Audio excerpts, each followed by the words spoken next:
জাহিদ ভাই, মানে যেই ছাত্ররা জুলাই আগস্টে জীবন দিয়েছে, গুলির সামনে দাঁড়িয়ে দেশের একটি নতুন অর্জন এনেছে, ছাত্রদের ভাষায় নতুন একটি বিজয় তারা পেয়েছে, সেই ছাত্ররাই এখন এই সংঘাতে জড়াচ্ছে এবং আগে ঘোষণা দিয়ে।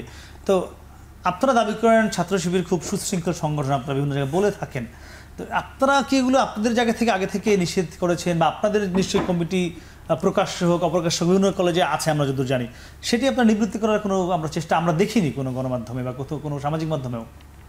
আসলে দেখুন, পরিস্থিতিটা আমি শুরুর দিকে বলেছিলাম যে যেভাবে ধাপে ধাপে এখানে মানে ইনফ্লুয়েন্সটা করা হয়েছে, অথবা এখানে যারা ফ্যাসিবাদী তারা যেভাবে করে বিষয়টাকে ডিল করেছে আমাদের কাছে মনে হয়েছে, তো আসলে এমন পর্যায়ে গিয়েছে সেখানে তাদেরকে নিবৃত্ত করা অনেকটাই সম্ভব হয়নি বলে আমার কাছে মনে হয়েছে।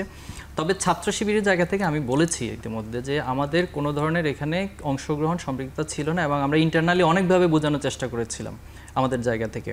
নিয়ন্ত্রণের যে প্রশ্নটা এসেছে, আমাদের নাসির ভাই খুব চমৎকারভাবে বলেছে, আপনি যদি গণমাধ্যমে এখন পর্যন্ত যে রিপোর্টগুলো আমরা পেয়েছি বা দেখেছি, যেমন সোহরাওয়ার্দী কলেজের ক্ষেত্রে ছাত্রদল পরিচয় দিয়ে প্রথমেতে মোল্লা কলেজের যারা ছিলেন সেখানে উপস্থিত তাদেরকে এক ধরনের থ্রেড দেয়া এবং সেখানে একটা সংঘর্ষের সূত্রপাত হয়েছে। কিন্তু সেটা আমি এখনো পর্যন্ত নাসির ভাইদের পক্ষ থেকে আমরা কোনো স্টেটমেন্ট পাইনি, এবং যারা সেখানে তাদের ভিডিও ডকুমেন্টস আছে, নাসির ভাই প্লিজ শেষ করি, ভিডিও ডকুমেন্টস ছিল, তারা গিয়ে সেখানে বাধা দিয়েছে, সাধারণ ছাত্রদের উপর হামলা করেছে।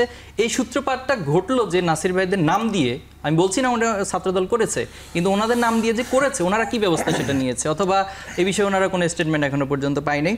আর ছাত্র শিবিরের ক্ষেত্রে আমি নিয়ন্ত্রণ প্রশ্নে বলবো যে সম্ভবত বিশ্বের এখন পর্যন্ত রেকর্ড হচ্ছে চিলিতে 9.5 মাত্রা ভূমিকম্প হয়েছে। ছাত্র শিবিরকে যদি সত্যিকার অর্থে আমরা নিয়ন্ত্রণ করতে না পারি, তাহলে বাংলাদেশে মনে করেন যে এই 9.5 মাত্রা ভূমিকম্প ওভার করে যাবে। সেই জন্য আমি কনফিডেন্টলি বলতেছি যে ছাত্র শিবিরকে আমরা চেইন একবারে কেন্দ্র থেকে আমাদের ইউনিট পর্যন্ত আমাদের একটা জাস্ট ইশারাতেই যথেষ্ট। আপনি খেয়াল করবেন যে মাঝখানে ছাত্র দলের সভাপতির একটা বক্তব্য নিয়ে কিন্তু ফেসবুকে ব্যাপক তোলপাড় শুরু হয়েছিল। আমাদের জাস্ট একটা নির্দেশনা, একটা মেসেজের পরে দেখা গেছে টোটাল জিনিসটাই একেবারে একটা কুল ডাউনের মতো। তাহলে একটি বিষয় আপনার মেনে নিতে হবে, আমরা যে গত দুদিন ঢাকা শহরে বিভিন্ন শিক্ষা প্রতিষ্ঠানে অরাজকতা দেখেছি, এই এত ছাত্রের মধ্যে ছাত্র শিবিরের একজনও ছিল না, এটা কিন্তু মেনে নিতে হবে। আমি কনফিডেন্টলি বলছি সেটা ছিল না। তাহলে কিন্তু এই দুই কলেজে বা 3 কলেজে আপনাদের আমরা কর্মী সমর্থন একদম নেই বললেই চলে। না, নেই বললে চলে সেটা বিষয় না। এখানে তো কবি নজরুলের ছাত্র কত সংখ্যা আপনি কি জানেন? সোহরাওয়ার্দীতে টোটাল ছাত্র কত সেটা জানেন? তাহলে এখানে কি সবাই গিয়েছিল? সবাই তো যায়নি।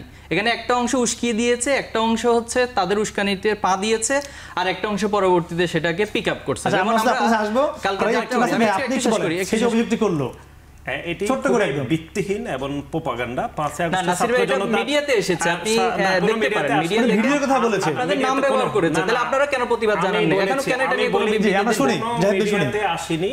বাংলাদেশে 5 আগস্টে ছাত্র জনতার গণ অভ্যুত্থানের পরে যারা হচ্ছে গোপন তৎপরতার মাধ্যমে রাজনীতি করেছে, যারা প্রকাশ্যে আসছে এখন রাজনীতি, তারা কারা? নাসির ভাই, ফেসবুকে গোপন তৎপরতা কারা চালিয়েছে?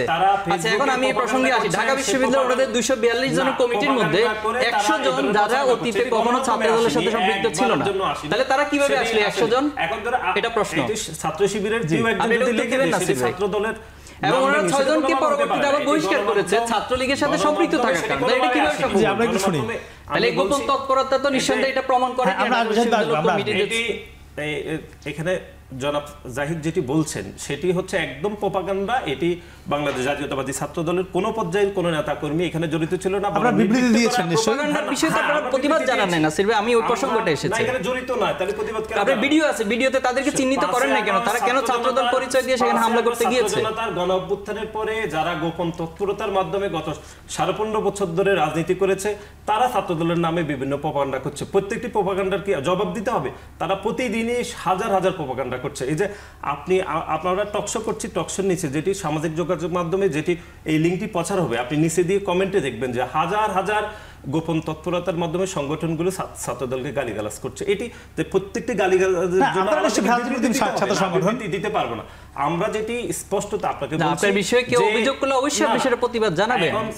গোপন তৎপরতার মাধ্যমে 1000 অভিযোগ আসলে 1000-এর জন্য আমরা কি আমরা আপনাদের দুজনের বিষয়টি বসে আমরা একটু জানতে চাই বৈষম্য বিরোধী ছাত্র আন্দোলনের কাছে ছাত্র সংসদ নির্বাচন নিয়ে কি ভাবছে বৈষম্য বিরোধী ছাত্র আন্দোলন।